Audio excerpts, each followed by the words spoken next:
mazina jewe nitwa Emmanuel Nahezagirwe, hanyuma muri aka kazi bampamagara manager leader, uvuga mu manager amaze kuramura mu manager. Turi bamwe mu bakorana na entreprise mpuzamakungu yitwa Forever Living Products, ihinguriro mpuzamakungu ryitayeho guhingura ibihingurwa cyane cyane bihagaze ku giterwa cyitwa aloe vera. Niho havuye n'izina mu nyuma rya Aloe Vera Company canke the Aloe Vera Company kumva icongereza. Yego murakoze cyane. None ngaho twasanze ibintu bitandukanye, mushobora kuduha umuco kuri bimwe muri ibi bintu mudandaza, ingaburo, imiti, mukatubwira ibintu bimeze kuri bikora. Aloe Vera Company dufise ibitandazwa bitandukanye bikozwe muri Aloe Vera. Dufise umugwi w'ibinyobwa bikozwe muri Aloe Vera, dufise kandi umugwi w'amakomplema alimentaire w'inyunganira bifungurwa bikozwe mu vyamwa n'imboga ubwoko butandukanye. Dufise kandi umugwi w'izisuku, amasabuni yo koga, amavuta yo kwisiga, amadentifrice akozwe muri Aloe Vera. Hanyuma kandi turafise umugwi w'izisuku ry'ahantu n'ibintu. Ivyo rero ni kimwe mu bintu biriko birafasha imibiri y'abantu kwiyubaka neza. Nk'akarorero mu binyobwa bikozwe muri Aloe Vera harimo iki kinyobwa gikozwe muri Aloe Vera havanzemwo umutobe w'indimu kugira ngo kibikike. Kimwe mu binyobwa tubaha kandi bikomeye cyane biza gufasha ubwa mbere inyo ya Aloe Vera yafasha ubwa mbere gukuramo ubucafu. Ubucafu nabwo buva mu bisigarira by'indya, ibisigarira by'ibinyobwa, ibisigarira by'inkungugu, umwuka agenda ahema bigasigarira mu bicafu. Hanyuma kandi hariho umubiri upfiriramwo ukavumiriramo. Iyo rero uyinyoye irabikuramo byose. Hariho rero n'ubumara buva mu bisigarira by'indya, hakabaho n'ubundi bumara bupfa cyane cyane mu vy'umuntu womuha ngo yitaba Imana bukwe na bukwe. Ivyo byose uyinyoye iyi irabikoropa ikabikuramo hanyuma bigahera. Hariho kandi ububasha bwayo hejeje koza ubucafu irongereza ivyangombwa mu mubiri, amavitamine 12 iremanwe vy'ibintu 20 n'utwangombwa 18 bisaba ko umubiri uturonka kugira ngo uvyare inyama nshasha. Ivyo rero bikoranye mu kinyobwa cyitwa Aloe Vera, ukinyoye uba wisukuye, uba wigaburiye, uba wiyubatse, uba ukingiye umubiri ubumara bwawonona bukwe na bukwe canke umubiri wonyene uhingura mu bisigariye. Ibi binyobwa rero ubu bwoko bwose iyo binyoye bikora ivyo byose kumwe, uretse ko hari ico bitandukaniye ko bivanye n'ivyamwa bivanzemo. Mu ivyamwa bivanzemo vyongereza ububasha kuri Aloe Vera, ntaco bihindura ububasha Aloe Vera yari isangana. Hanyuma aha mu mugwi w'amakomplema alimentaire hariho cane cane nk'izo novuga ko izi zibiri, imwe yitwa Forever Victorize Men, iyindi yitwa Forever Multimaca. Izi zibiri zose zikorana zigaburira ibihimba vy'irondoka. Ibihimba vy'irondoka navyo birakeneye ivyunyunyu kugira ngo bikore neza.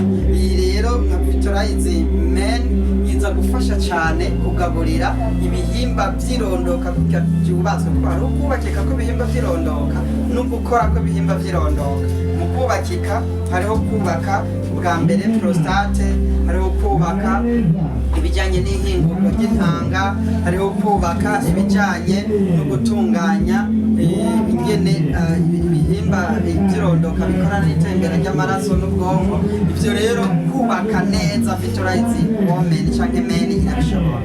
Ariko Victorize Forever Multimaca iza gufasha cyane kugira ngo bya bihimba by'irondoka byubakitse neza bice bikora neza kandi umwanya munini. Tumvikana ko bitagaburiwe ibikora. Aho rero ubigaburiye neza akora akazi neza. Ariko ihinguriro kandi ryaradukoreye abana sinobibagira abantu bandenganya banyitwarira.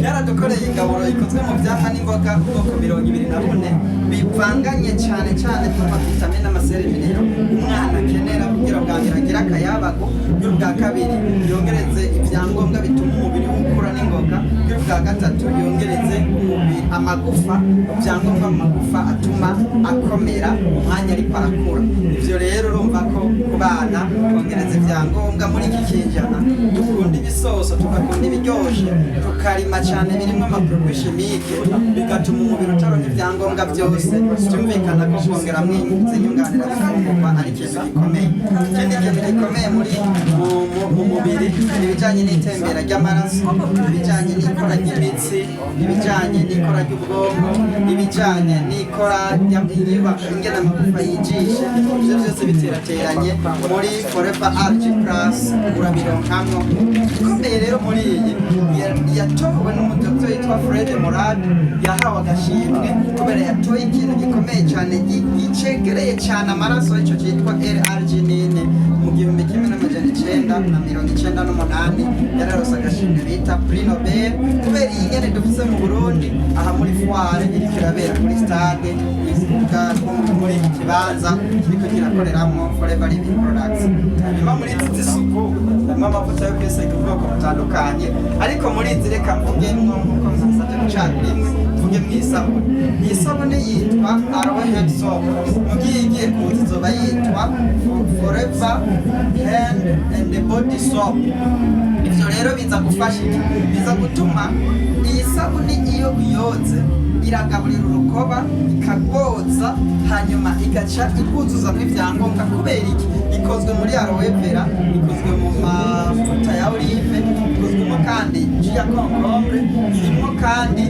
indimu hanyuma irimo n'udushurwe dufise odere ya parfait twitwa camomille iyumvire rero nka wewe usanzwe usa neza gutyo uri kuroga isabuni ikozwe mu mavuta y'ibiterwa kama gutyo vyumvikana ko urukoba rwawe rwogeje ukarugaburira ruza gukayangana gusumba uko rwahora iyumvire rero nka wewe wishize ku rukoba rwawe igikomeye rero madamu iyi sabuni niyo sabuni yonyene ku rwego mpuzamakungu irekuriwe gukoreshwa muri appareil genitale ico naco ni ikintu gikomeye ubundi mu gihimba c'irondoka cyane cyane c'abakenyezi kirazira gushiramo isabune kubera nyinshi zikoranwe alcohol zikoranwe peteroli zikoranwe acide ivyo rero bishizemo haca hababuka iyo ariko iyi uyishizemo irakuramo ubucafu ikongera ikahagaburira hakamara itoto n'itekane ivyo nawe uca wumva ingene bigenda nuko rero muri make ibi byifashe nta na kimwe ari umuti ariko vyose ni ingaburo ariko umubiri ugaburiwe neza uba watunganijwe neza za ngorane zawutera zirabura aho zifatira murakoze cyane twumvise yuko kuvuga niba ari zirya ndwara turwara usanga twazirwaye usanga umubiri hari ibyo wabimaze neza cyane kubera ko mukora byinshi imiti mu byo tugabura kandi mumva bisa n'ibiza imiti uyirya kubera indwara bagutoye ariko ingaburo uzirya kubera ibyo ushaka kuzuriza mu mubiri kugira ngo za ndwara ntibazozigutore aho rero ushatse urikingira kugira urarya ingaburo kugira wikingire cyangwa ukarindira ukagwara urika ukarya imiti ntibibuza kurwara turese aho mukorera nimero ya telefone kuko ndazi byumvise benshi barashobora gukenera kuronka izo ngaburo nabo kugira ngo bubake umubiri wabo kugira bikunde babatora yego bariko baradukurikirana boza kuturaba aho dukorera ni kuri iruhande ya KCB Bank CH ni banki y'abakenya haruguru ya BRD hepfo ya Ministere de la Santé na Itamajo hepfo kandi ya clinique iruhande ya Stella Matutina niho dusanzwe dukorera ariko dutora no ku telefone jewe ni 79 338 340 ariko imbere yaho ngira abagenzi banje barafise icyo bokongera ko mu munota umwe mutwemereye murakoze cyane tuba aka kanya najewe ndi umwe mu bakorana n'iyi kampani ku mazina nitwa Barikwiye Christine mugabo bivanye n'uko nakoze si gusa kugira ngo umuntu afate aya maproduit agira amagara meza gusa harimo n'urudandazwa bivanye uko nakoze rero nkubaka umugwi ubu ndi umumanager wo muri Forever Living Product turakorana je ndi umukozi wa Forever ndi umuparteneri wa Forever Living Product murakoze rero kuba muteramishije naje bashira kuntora kuri nimero ya telefone 79 385 626 ni nayo nkoresha kuri WhatsApp canke bakampamagara kuri 69 056 537. Murakoze cyane.